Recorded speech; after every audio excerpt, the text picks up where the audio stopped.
Alléluia, Alléluia, Alléluia, Alléluia, Alléluia, Alléluia. Mes brebis écoutent ma voix, dit le Seigneur. Moi je les connais et elles me suivent. Alléluia, Alléluia, Alléluia. Le Seigneur soit avec vous. Évangile de Jésus-Christ selon saint Jean.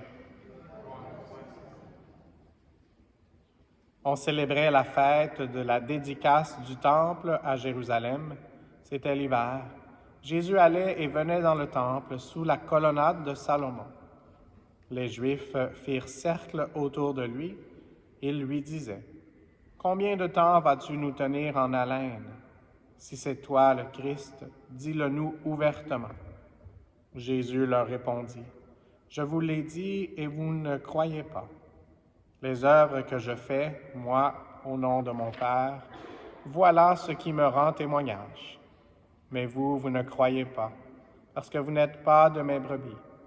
Mes brebis écoutent ma voix. Moi, je les connais et elles me suivent. Je leur donne la vie éternelle. Jamais elles ne périront, et personne ne les arrachera de ma main. Mon Père qui me les a donnés est plus grand que tout, et personne ne peut les arracher de la main du Père. Le Père et moi, nous sommes un. » Acclamons la parole de Dieu.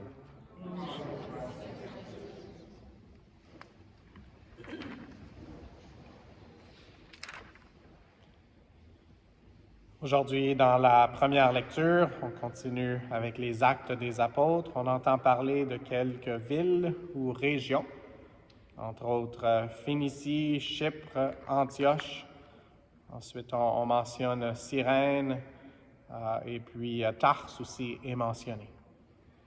Et donc, c'est intéressant qu'à cause d'une chose difficile, à cause du premier martyr, Saint Étienne, les gens doivent se disperser.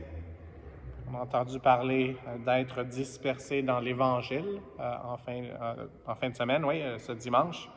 Mais cette dispersion-là, elle n'est pas une où les gens sont plus éloignés du berger, mais au contraire, donc les gens qui suivent le Christ, qui essayent d'écouter sa voix, voient ça comme une opportunité de pouvoir partager la bonne nouvelle à d'autres personnes. C'est quand même intéressant aussi aujourd'hui, selon moi, que Cyrène est mentionnée. Et quand on entend Cyrène, est-ce qu'on peut penser à un personnage qui avait été important dans Jésus, Simon de Cyrène? Et souvent dans la Bible, il y a des gens qui sont juste sans avoir de nom, mais celui-là a un nom. Donc, on pourrait être porté à penser que son nom est écrit dans la Bible parce que les gens le connaissaient. Il y a des bonnes chances qu'il n'avait pas seulement aidé Jésus à porter sa croix, mais qu'à un moment donné, il a entendu que Jésus était ressuscité, puis lui-même a possiblement voulu devenir missionnaire. Donc, c'est quand même intéressant de demander à nous aussi d'être envoyés dans la mission que le Seigneur nous appelle à embrasser. Et parfois, ça veut dire embrasser notre croix, comme Simon de Cyrène l'a fait avec le Seigneur Jésus, et s'aider les uns les autres avec ça.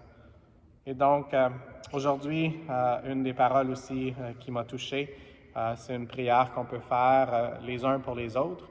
C'est comme Barnabé, d'être rempli de l'Esprit Saint et de la foi. Tellement rempli que ça puisse être débordant pour que d'autres personnes puissent recevoir cette bonne nouvelle du Seigneur Jésus.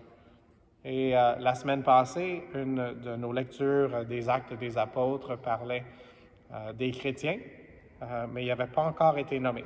Donc, on parlait des chrétiens qui étaient le chemin.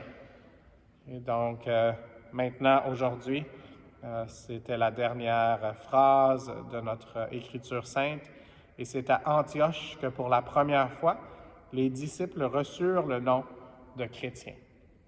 Donc, c'était notre conclusion aujourd'hui.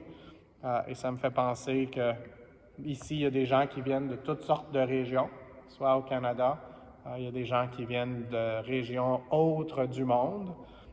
Et puis, c'est bien d'avoir nos origines, mais c'est encore plus important, dans un sens, d'être unis par le fait qu'on est tous en chemin vers lui qui est le chemin, la vérité et la vie, mais qu'on est tous appelés à la patrie céleste, qui est la Nouvelle Jérusalem, et puis qu'on doit s'aider les uns et les autres à dire oui à l'invitation du Seigneur de le suivre, peu importe où on est, peu importe où on s'en va, et que ce qui doit nous unir vraiment, c'est pas seulement notre lieu d'origine, et on vient originalement de Dieu, mais c'est aussi notre destination finale, qui est d'être avec le Christ pour toujours. Et donc, demandons au Seigneur de nous aider à être des bons chrétiens, à être chrétiens pas seulement par nom, mais aussi par nos actes, que notre certificat de baptême puisse se voir, pas seulement quand on le montre, une copie originale, mais que ça se montre par notre façon de recevoir l'amour de Dieu, son amour et sa miséricorde infinie, puis de partager ça avec les autres. Et Jésus lui-même nous dit que c'est par l'amour que vous avez les uns pour les autres que vous serez reconnus comme mes disciples.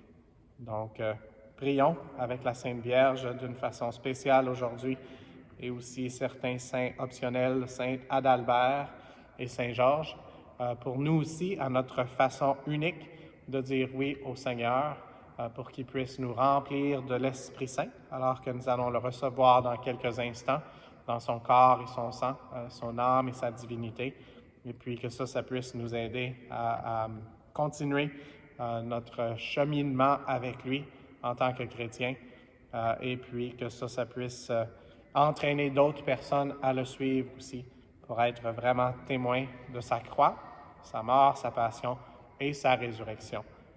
Et Maman Marie, aide-nous à dire oui, même quand on ne comprend pas exactement où tu nous envoies, mais en sachant que tu as toujours cette présence qui nous amène à la présence réelle de Jésus-Christ, notre Sauveur. Amen.